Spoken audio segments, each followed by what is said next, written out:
nagpapaalala sa atin ng mayamang kultura nating mga Bulakenyo, nating mga Pilipino na ipinapahayag sa iba't ibang anyo ng sining. Mahalagang magkaroon po ng ganitong programa para mapil ng bawat empleyado yung parating na Pasko po. Sa pamamagitan ng provincial government, nagbibigay sila ng saya. Binibigyan tayo ng Christmas spirit. It's very beautiful. 3 years ko na nasaksihan to, nararamdaman ko talaga, ay malapit na pala ang Pasko.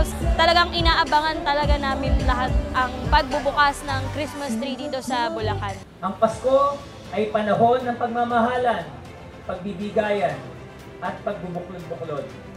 Naway ang liwanag ng ating Christmas tree ay magbigay ng inspirasyon sa atin upang mas palaganapin ang diwa ng pagkakaisa, malasakit at pag-asa, hindi lamang sa ating mga pamilya, kundi sa buong pamayanan.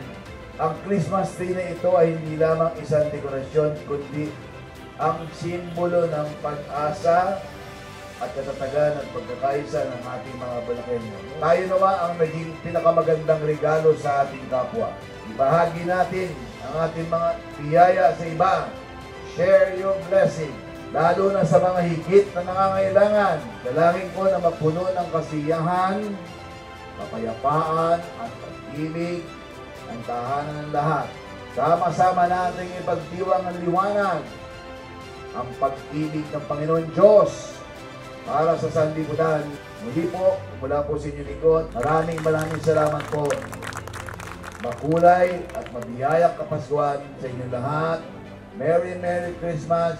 Happy New Year.